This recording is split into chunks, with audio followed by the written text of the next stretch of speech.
nasisira agad, no? Problema tayo rito.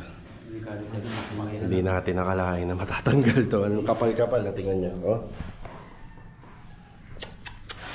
Trabaho.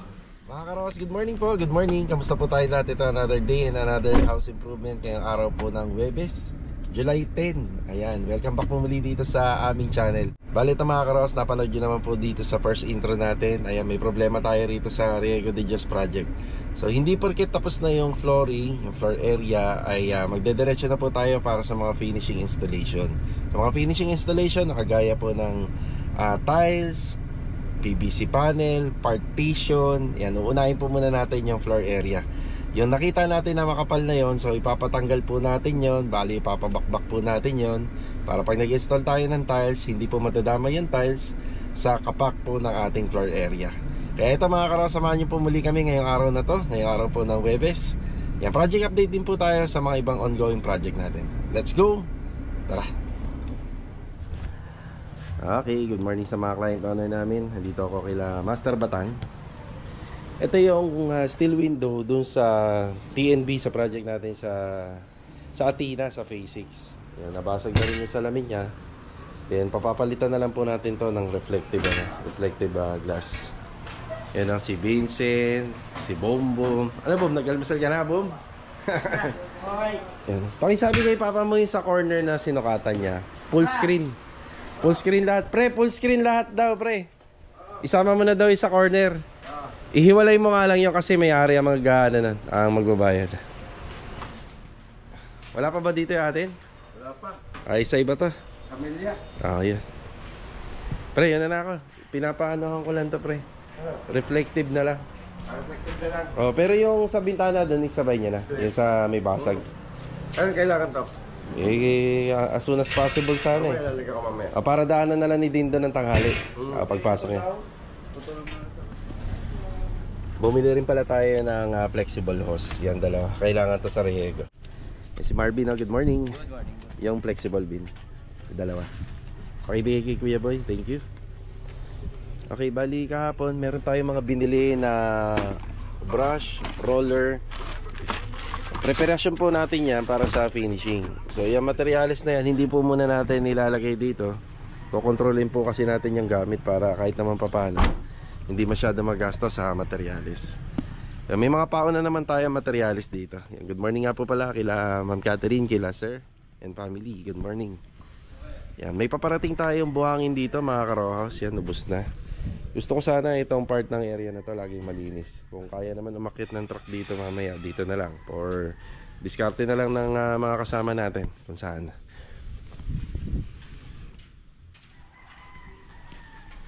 Yan, update tayo. Yan, sa mga pinaliwanag ko nung nakaraan, yan, meron tayong mga narita. Mga pailaw. Yan, nagdagdag na rin tayo ng flexible para sa mga kakulangan pa po na wiring. Okay, bye, good morning po. Morning. Doris, good morning. Good morning. Pa nandito, Kuya Philip. Morning po. Good morning. Ito na yung sinasabi ko. Ayan na. Kapal din na natanggal. Alos sa tatanggalin lahat. Sa pag ano po kasi, finish ng flooring, meron laging additional na concrete topping na tinatawag. So yung concrete topping niya, kumapak po siya. Halos natatanggal po siya doon sa original na slab. Kaya ang ginawa natin, tinanggal natin kasi makaka-apekto po to kapag nagpa-install na tayo ng tiles.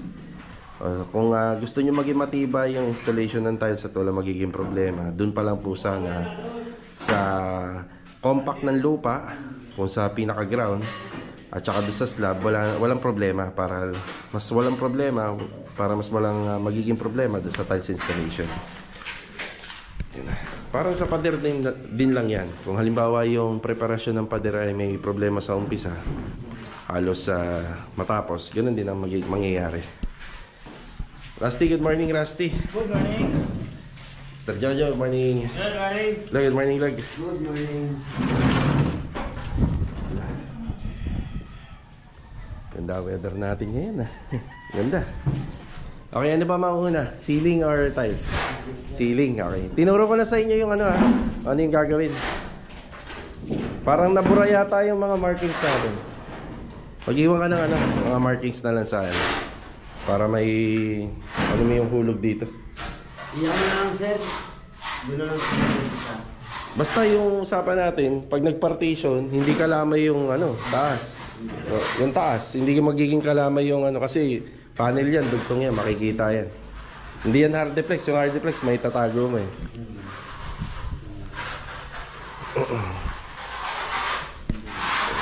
Kompleto na? Ito dati dalawa lang nagdagdag ko ito. Ito hindi ko. Pagpasok mo na Yan bago sila magka-install ng kisame eh. Double check mo na yung sa wiring kung kompleto na.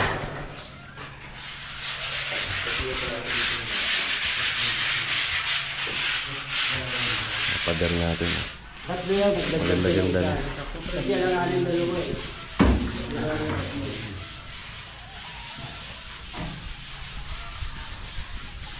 Tinibag.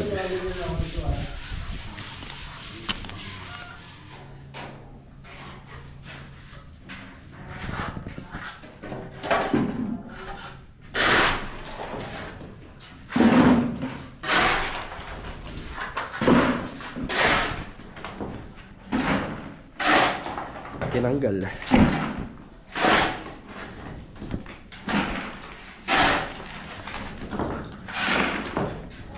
Balik kagandahan na rin ito. Yung ano natin, yung pinaka slab natin. Dito sa ginawang extension, papantay na po siya rito. Kaya yung dry pack natin dito, hindi na ganun kakapal. Yan.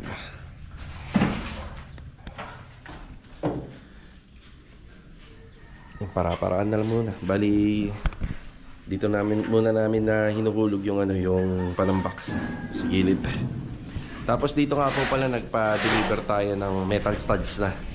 Metal studs common na ginagamit po sa framing ng partition. Yan, para may pang-alalay tayo kung sakaling kailangan. Kasi nag-install na ng PVC panel. Okay na muna tayo rito mga karokas. Yan, pwede na po muna natin silang iwanan.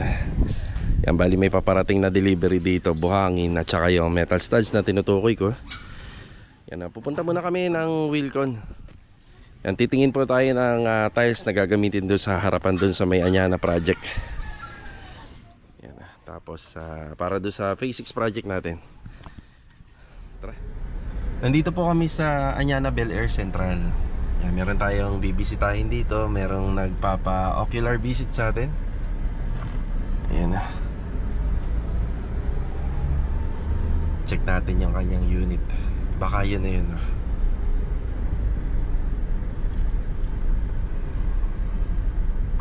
Ganito yung ginawa namin dito. Tokyo. Medyo malaki yung kanya. Mukhang ito na.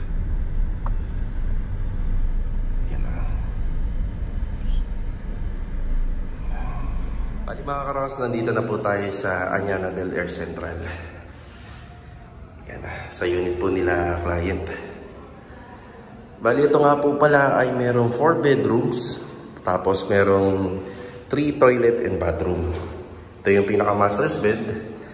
Na meron po rito ng TNB.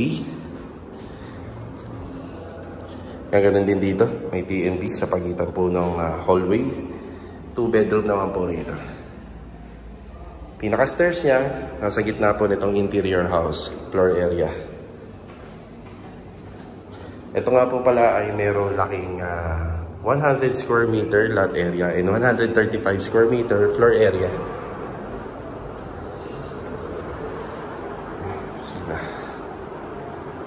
Ito yung isang room. Pwedeng storage, pwedeng maging kwarto. Nakikita natin na yan. Yan na yung design ng stairs sa pinakailalim. Ito yung magiging living space, dining and kitchen.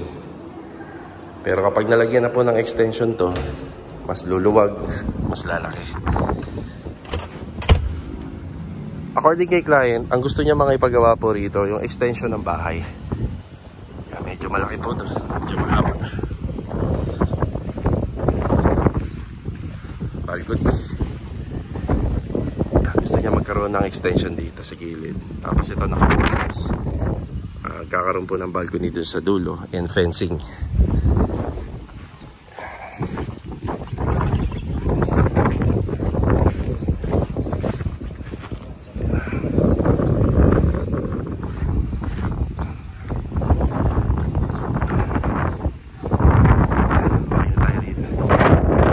Ito yung isa sa mga naka-line up natin na project na ngayon lang natin napuntahan. Bali si client, matagal na po kaming may contact nito. Matagal na po kaming nag-uusap. Dapat nung next year pa napuntahan ko na to. Since hindi magkapareha yung schedule namin, kaya ngayon lang po kami natuloy. Dito rin po yan sa Bel Air Central, sa may Anyana. Meron kaming ginawa dito na isang Tokyo noon. Yan, sa bahay po nila Ma'am Arsenio and Sir Cornelio Garcia. Yan. Bali, ang balak ipagawa ni client dito, yung extension ng bahay. Medyo malaki din.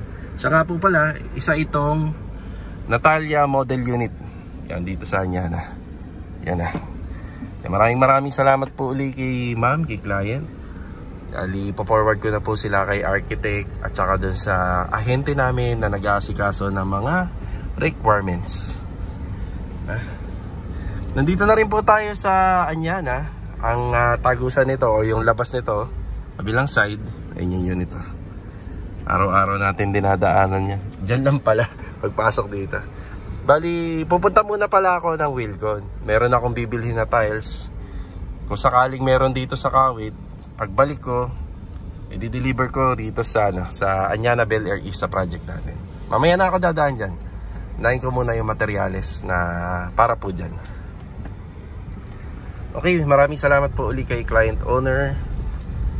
Then, balitaan na lang, update na lang kapag meron ng plano. Tara. Tara, Joy. Ayan tayo para sa Anyana. Sa cladding, tapos sa poste. Safety na lang pa. Kawawa yung sasakyan pag ganyan eh, no? Kargahan eh.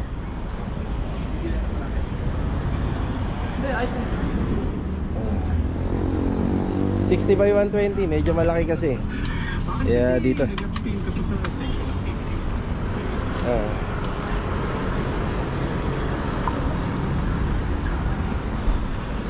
30 by 60 dito na lang. Ito pala yung napili ni ma'am.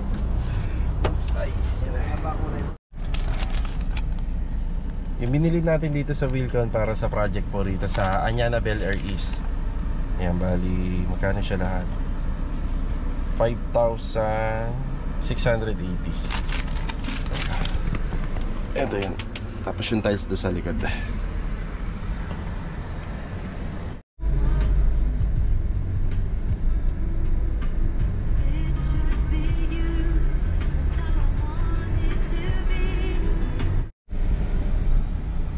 Nandito na po tayo sa Anyana Bel Air East. Ayan, bali time check po is nasa na, alas 12 po ng tanghali. Abutan natin yung tropa rito, nagpapahinga na.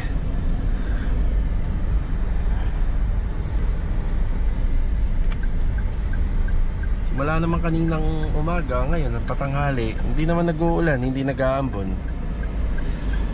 Maganda na rin po ito. Nakakabawi-bawi.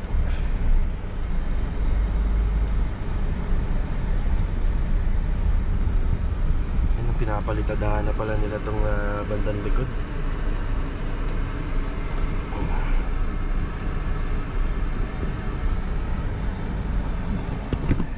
Nasaan sila? Ganda ng post ni Kuya Richard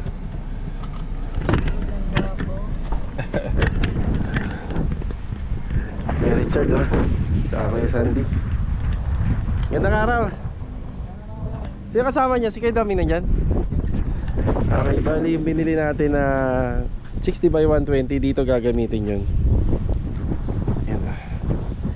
Meron akong karga. Okay, isuyin na lang. Tapos yung poste rito sinagad namin hanggang taas para magkaroon ng canopy.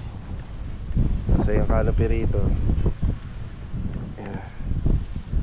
Tapos yung tiles na 30x60, dito naman gagamitin sa mga poste. May dumating nga po palang buhangin dito, ayun ah. Karagdaga kasi nung nakarang araw, paubos na. Okay, baba muna natin yung mga tiles. Yan. Sa poste yan. Okay, para sa poste. Okay, daming maganda araw po. Nakaupad tayo. Hindi yan kuya, dun sa kabila. Hintayin natin sila kuya. Medyo ano to eh, medyo mabigat. Yan. Tapos dapat may mag-aalalay rin dito pag kinuha. Hintayin natin sila. Dami pahinaan niya yan. Yan.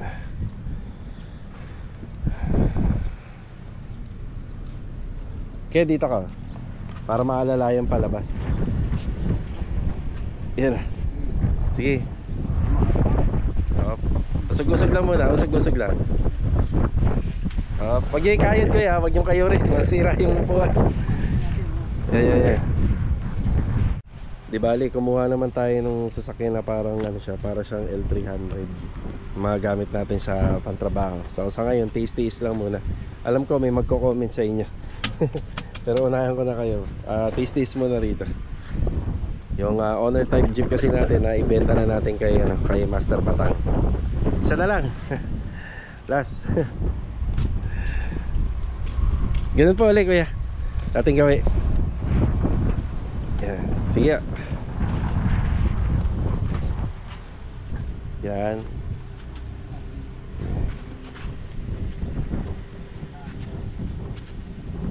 Ayan. Maraming salamat. Thank you. Thank you po. Sige kuya, pahinga muna kayo. Sige, mag-iwan ako. Palastering dito, yung palitada, yung ganda na rito. Pantay na. Tapos pwede nang paumpisahin yung tiling dito sa harapan. Yung nakita nyo malapad na nandito banda sa gitna, dito gagamitin yan. Yan, feeling ko naman kasyang-kasya yun dito, kaso nga lang sa sobrang isa. Kasi sa isang box, dalawa talaga eh. Hindi pwede bumili ng tingi. Ang sabi ko kay client, yung sobra ilalagay namin dito sa ibabaw. Yung sa ibabaw nito yan, kasi pagka umuulan may stakan siya ng tubig. Yan, para matibay.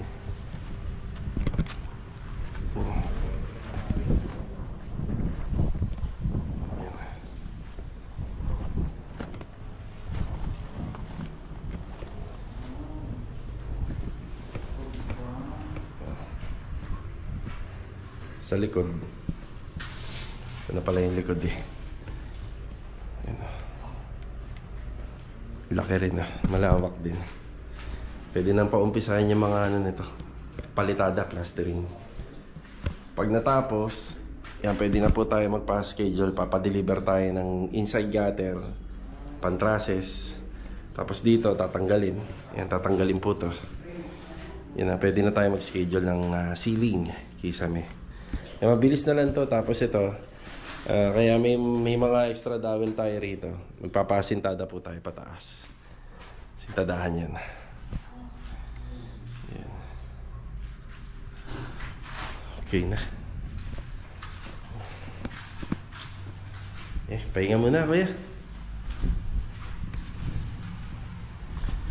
Baka magkaroon ng konting changes to. Kasi doon sa drawing ni client, ito pala ay malapad. Ito malapad to hanggang dito. Ano yung hulog nito? That malapad. Tapos ito naman magkakaroon din ng parang asintada pa dito. Ang sabi ko naman kasi sa kanya, baka maka-apekto sa sukat yung lawa. Kasi ito kita mo, hindi naman siya ganun kalaki, maliit lang. Tapos sa bawat kanto baka may stuck yung tubig. Kasi magkakaroon ng ano eh. May harang eh. Kaya pagdating dito baka may magkaroon pa ng konting pagbabago yan. Pero yung dalawang poste rito, pwede na maumpisa niya malagyan ng tiles. Oo. Yan. Mag-iwan na lang ako ng pambiling tubig. Iwan ko na lang dyan. Sige. Yan. Ito yung update natin dito sa Anyana Bel Air East. Yan, tatlo sila nagtatrabaho rito. palitada. Ayan, mahaba-haba rin yung pinapalitadahan dito. Tapos sa mga susunod na linggo, pwede na tayo magpa-schedule ng ano dyan, yung roofing process natin. Siya nga pala, yung bubong, kasing ano lang po, kasing level lang nito. Yan, kahilera na. Tapos pag-uusapan pa namin ni ma'am, dahil yung marikuli madadagdagan pa po ng slab yan eh. Mas mapuputol pa yung handrail niya. So may adjust pa yun hanggang dito. Okay. Bale ito mga karos, malapit na po matapos yung vlog natin. Pero meron pa po tayong pupuntahan na isang subdivision pa. Dito matatagpuan din sa may Tansa. Madalas dito kami dumadaan shortcut pag papunta po kami dun sa may My Homes, dun po sa may SM. Madalas po namin daanan. Bali mga karos, mag-ocular lang po muna tayo rito. Tingnan natin yung unit ni client. Naka-schedule ngayong araw din po ng Huwebes. Tara. Bali ito na po yun. Ito na yung lugar or yung daan na tinutukoy ko. Siguro kung i-estimate ko kung gaano kalayo to dun sa Anyana office dito sa ginagawa natin, siguro mga isa't kalahating kilometro lang. Ganun lang siya kalapit. Ayan na yung San Mara subdivision. Yun nga lang, yung papasok talaga rito masikip. Bigayan lang po yung mga dumadaan dito. Kung tatanungin naman ako regarding sa services, kung kaya namin gumawa rito, kayang-kaya po. Malapit nga lang po kasi ito sa Anyana. Alright, dito na tayo. San Mara subdivision. Parang ano lang din po to, parang makakagaya ng Lumina. Pero regarding sa mga restriction yata, halos pwede lahat ng gusto mo. Kagaya niyan, ang ganda kagad oh. Hintay tayo rito. Yun oh. Tatlong palapag yan ah. Sa mga renovation namin sa Lumina, yan, bihira kayong makakita nung ano talaga, yung mga matataas na kagad. So wala, halos wala. Actually halos wala nga. Pero sa nakikita ko rito, pwede na.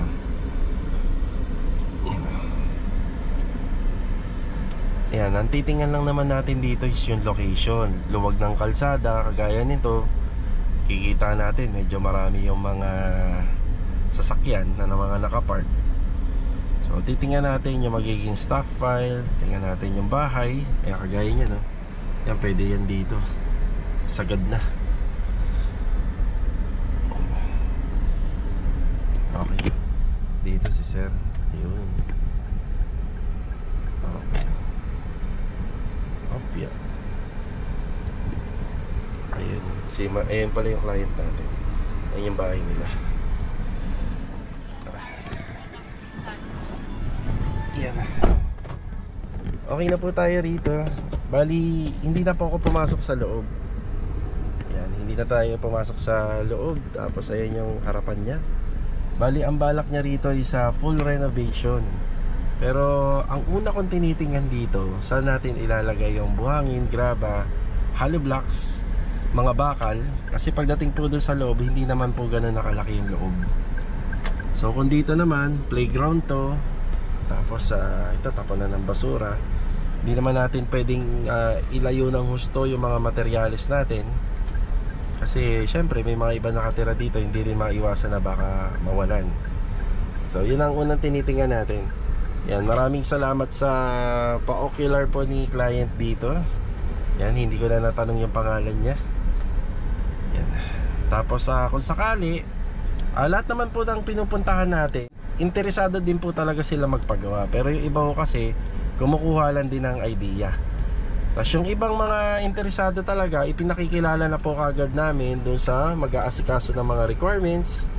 At saka po ng sa architect din po namin. Yan. Hindi po birong gumawa ng bahay na masikip. Hindi lang po yung paggawa. Kasi yung tao, meron na tayo niyan eh. May tao na po tayo. Kumbaga may taong gagawa, plano na lang, at saka kung ano yung mga gagawin. Pero ang isang bagay pa na tinitingnan talaga namin regarding this subdivision, stockpile talaga. Napakahalaga niyan. Diba? Medyo nagiging magastos kung wala tayong maayos na stockpile. Yan, ito pala yung loob ng San Mara subdivision. marami na rin pong ginawang ano rito, mga violation din, which is pabor naman na siguro sa ano, sa subdivision na yun, no? Yung 3 palapag na yan. Okay, tara.